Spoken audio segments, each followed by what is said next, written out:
Fault poles for Vacansoleil. Again, looking at Vacansoleil, attention, Marco Marcato today. Could be a stage that is very much set up for him if he's on a good day.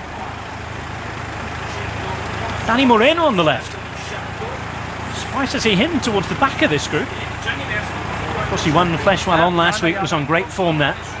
Yeah, and just behind Moreno you get yesterday's stage winner number 45, Gianni Meersman. So he's hanging there on this climb. He's got a few kilometres still to hang in there, and he could be one of the fastest riders in this group. But as we can see, still the pace being set, and it's a high pace at this moment, with Team Sky still controlling things, but with a very depleted numbers. Sky with just 3 men left now in front of Chris Froome. We already saw Vasil Kirienka go off the back early on. It's a little surprise. Team leader for Astana is Yanni Brajkovic, number 101. Riding just in front of Francesco Gavazzi, who's still well positioned in that group. He'd be a decent bet as well, certainly as far as the stage is concerned. Luca Mezgec, man involved yesterday in the final sprint for Argos Shimano, also in the group just in front of Gianni Meersman. Ladest attack though has come from Europcar. Yeah, it's Pierre Roland, and he did this yesterday, and again, deja vu, he's on the attack today, and yesterday he had someone go with him, but this attack has been pretty fierce, that he's on his own, but I'm not too sure that Sky will react to this. They let him go yesterday, and I think they'll let him go here, but it might spark some more riders to try and go across to him. Pierre Roland is on a great moment of form for Team Europcar. Did so well in the Circuit de la Salle very recently. As I said yesterday, overall winner and winning stage 4. He was 3rd in Paris Camembert as well. Just missing out on that big block of cheese. We'll take a break on BN Sports coverage of the Tour de Romandie. On the other side, the front of the peloton beginning a 7.8 climb up the mountain. We'll be back in just a moment.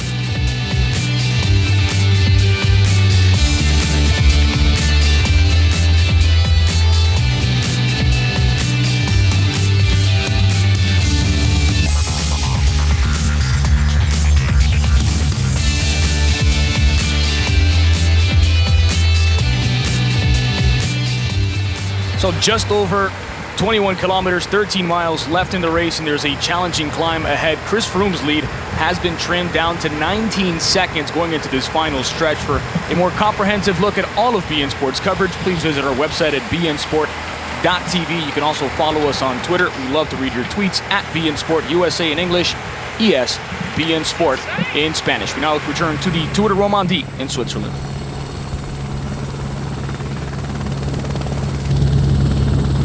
There's Matteo Bornum. Euskaltel, surprised to see nothing from them so far. Movistar on the chase with Pablo Lastras Garcia. This is in fact the second group at the moment. You can see the team cars going forward to the main peloton just ahead, and this normally happens when the gap between the peloton and the chasing group is over 1 minute. Not quite bad enough on these climbs to be in the gruppetto. Those in the chase there. And another group developing on that chase. David Lopez, good man to have at the front here, the Spaniard. Very, very good climber. Brought him from Team Movistar over the winter to try and supplement the climbing ability of Sky.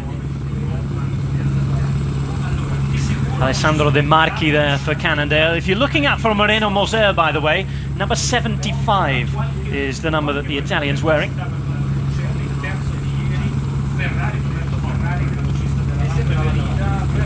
"27 seconds the gap out front, until it's getting a little bigger to those out back.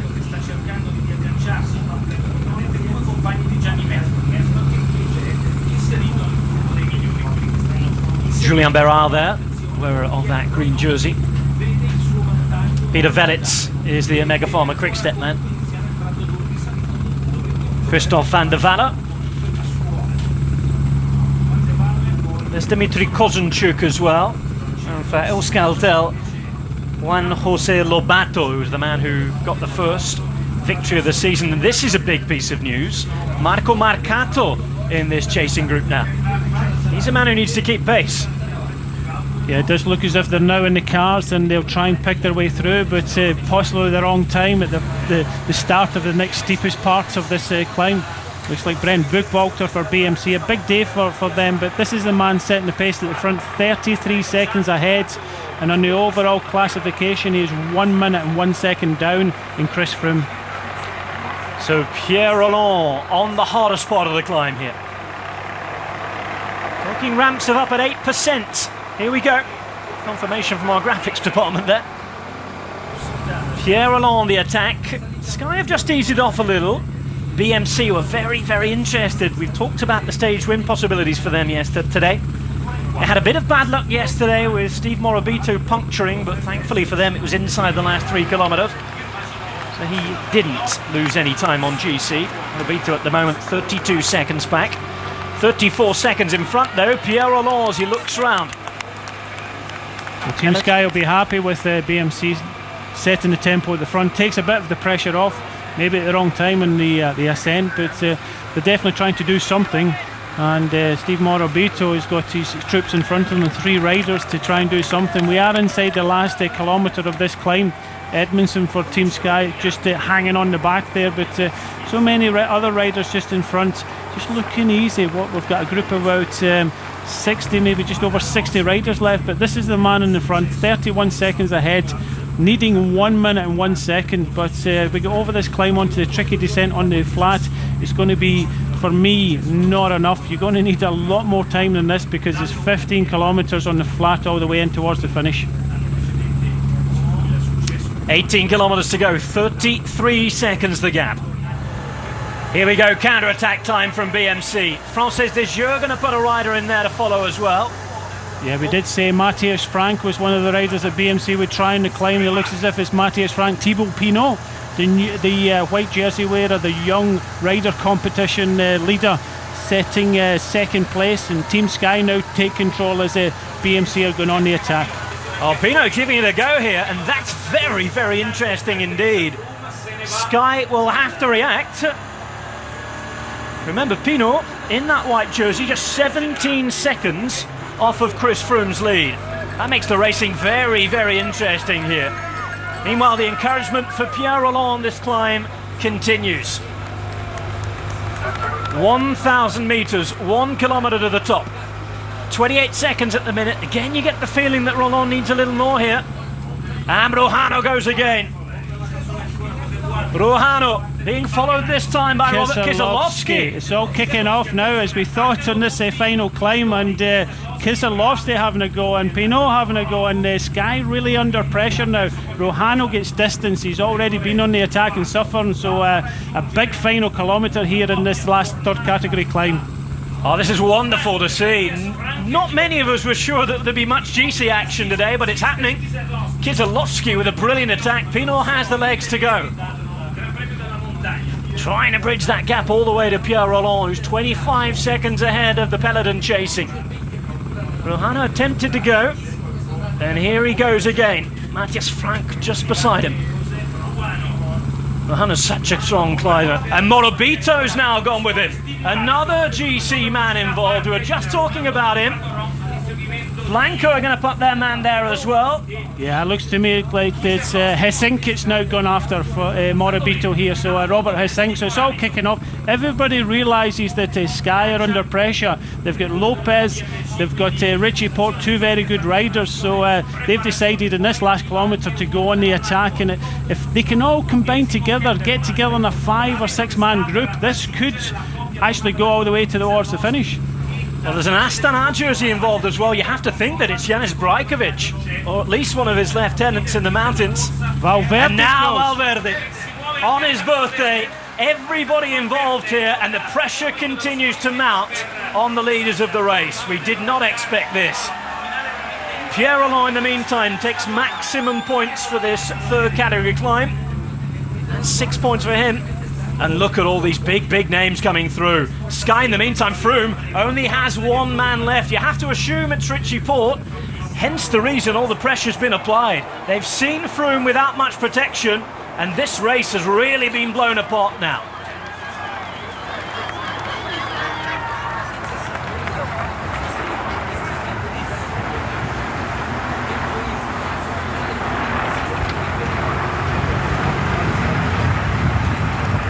"17 kilometers to go on the descent from Plonge." If you've gone out the room to make a cup of tea, you might be wishing you hadn't, because it has blown up. Everybody who is anybody in GC is involved.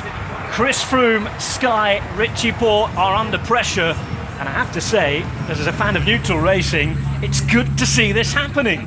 Sky have controlled these GC races for far too long in the last 6 to 12 months or so, and it's great to see the teams attempting to put them under pressure.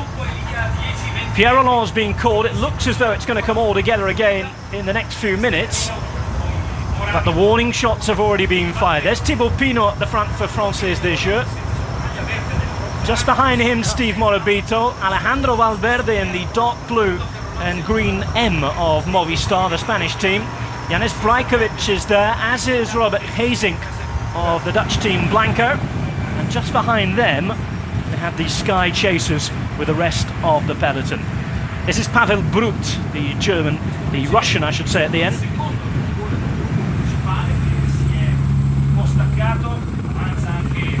All back together.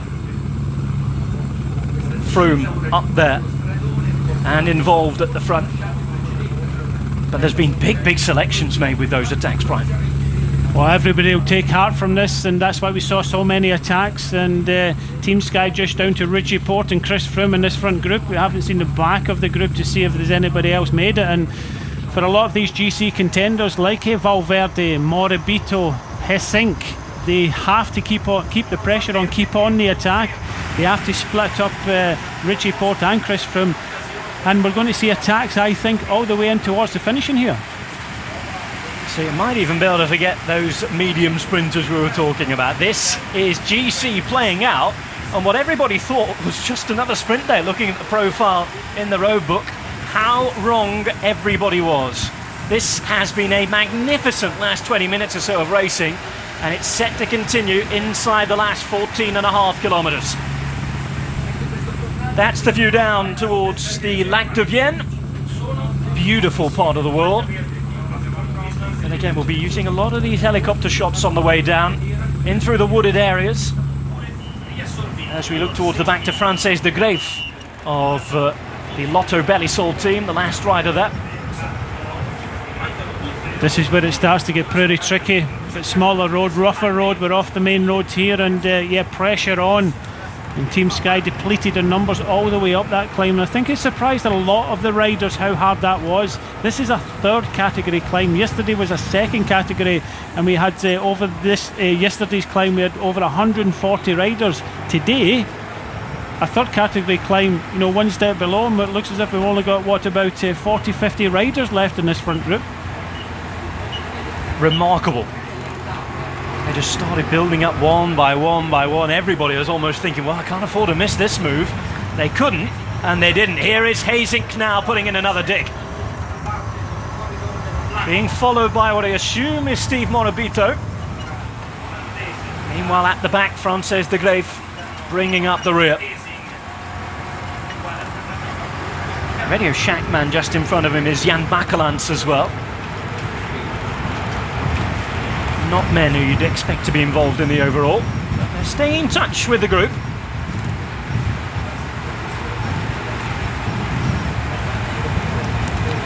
And you can just get a feel with the motorbike here, how hairy and how fast this can be. Again, the road's very, very thin. It's stretched out a lot, and look at some of the hairpins. Yeah, it's been kept on. We just see the Cannondale rider Cameron Worth is in there, the Aussie, but it's all stretched out in this descent. Still a long way to go towards the finish, just inside 12 kilometres, and we're going to see this attacking all the way in towards this finishing line. Well, once they get on the flat, there is one more intermediate sprint to be taken in at Pietelen, and that is not too far away. Look how far stretched out it is. Chris Froome with just one ally